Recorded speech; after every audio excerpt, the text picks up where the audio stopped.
अच्छा आपके तो दरअसल ही दुर्लभ। बड़ी कृपा आपकी, आज सुलभ हो गई बाबा। कैसे हो आप? बढ़िया बाबा, आशीर्वाद आपको। बाबा मैं भी आया हूँ। अरे लालू भैया ये वो जन है, इनकी जो पत्नी है वो बरसाने की सखी है। जब हमें कहीं रोटी नहीं मिलती तो आखिरी घर में इनके जाते थे मांगने और कहते कि राधे बाबा मिली, तुम चुप हो, नहीं मिली बाबा ना, हाँ माता जी नहीं, अरे बैठो बाबा बैठो, बैठ नहीं, मतलब एक जगह पाना, अरे बाबा हमारी श्री जी का तू है, काहे को सब प्रपंच सोचता है, एक जगह पर बैठ, सालों प्राय मिलती ही नहीं थी शाम की रोटी। तो ये मतलब माँ जैसे प्यार करने का, ब्रजवासियों का प्यार, मतलब अरे छोटे छोटे बच्चे ऐसा ये घेर लेते और बाबा ये प्रश्न, वो बाबा काशी की बात बताओ बाबा, मतलब ब्रजवासियों का जो प्रेम है ना वही भगवत प्रेम प्रदान करता है, ब्रजवासी कृपा। अब ये बालक था, इससे कहा लालू भैया यार मेरे सौभाग्य में तो नहीं आ रहा कि मैं वृंदावन वास करूं, तू बोल दे तो मुझे विश्वास है वृंदावन। बोले जा बाबा हो जाएगा वृंदावन। लालू को दे दियो वो होली की वो मैंने ललता ने भेजी है बाबा। अच्छा अच्छा प्रसादी बाबा चुंदरी बरसाने गई ना बाद होली वाले दिन, तो बाद में लाडली जी की बाबा बहुत बहुत उनकी ओढ़ी भई है महाराज जी, ओढ़ी भई है। श्री जी की चरण प्रसादी हो। जी जय हो।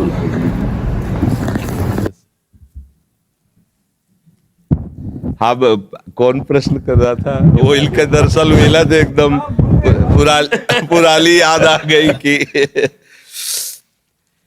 बहुत बहुत इनके जो पिताजी थे ना गृहस्थ में रहते हुए परम सन्यासी, मतलब ऐसी सदगति तो बहुत बड़े परम हंसों की होती जैसे तुम्हारे बाबा की हुई, ऐसी मतलब आंखों देखी बात, एक बूंद पानी नहीं, एक अन्न का टुकड़ा नहीं, बच्चों की तरफ आंख खोल के देखना नहीं। अंतिम जो स्थिति थी ना, केवल बिहारी जी भगवदाकार वृत्ति, सर हमें लगता कई दिन तक ऐसी स्थिति रही कि उन्होंने पानी भी नहीं पिया। बरसाने बोले दर्शन करके आऊंगो, बरसाने से दर्शन करके जैसे ही घर आए बोले आज से मेरा अन्न बंद है। हाँ अन्न नहीं लूंगा, खाली दूध लूंगा, वो ठाकुर जी को चरणामृत।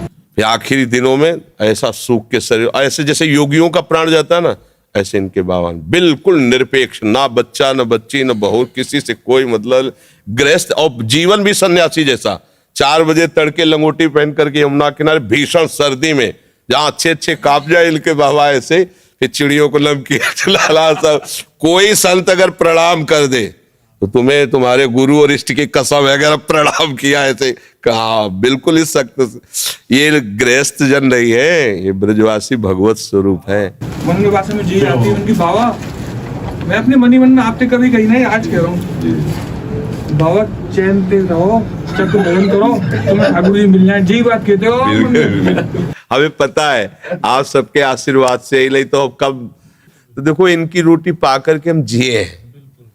आज भी बच्चा भगवत कृपा से हमारे भोजन में पहले ब्रजवासी करना आता है, 3-4 ब्रजवासी हैं जिनकी रोटियां आती हैं, तो हम जीते भी ब्रजवासी। देखो चाहे जो बची हुई हो, एक बात काम की बात, ये सब तो बात तो बहुत है। अब कोई दिन जब चिंतन में एकांत में बैठो तो एक बार बाबा श्री जी से ठाकुर जी से कह दियो कि तुम्हारा अधम बालक है, बाबा ध्यान रखियो। क्या ध्यान में रखना है उनको? बस ध्यान में जी रखियो बाबा कि हमारा जन्म व्यर्थ नहीं चला। वो तो पास है, वो तो व्यर्थ होला ही नहीं, ये तो पक्का। आप समझो जब आप खेलने खालने तो बड़े बड़े सिद्धों की चरण धूली पड़ी तो तुम्हारा जन्म हुआ है। इस बात को तो भूल जाओ, तुम इस बात को भूल जाओ कि कोई गति या दुर्गति, ये किसी साधनों वाला क्षेत्र नहीं है। भजन भजन तो हुए ना, उसकी चिंता भी मत करो। काहू के बल भजल को काहू के आचार, और ब्यास भरोसे कुंवर के सोवत पाव पसार। अगर आपको ऐसा है कि बाबा हमारे बिहारी जो हमारे, तो आप निश्चिंत रहो, पासबुक बनी है एकदम, बस वो बैंक से निकालना है केवल, बिल्कुल पक्का समझो। वृंदावन में लिखो रहे ना, मेरो वृंदावन ऐसे मेरे बाबा।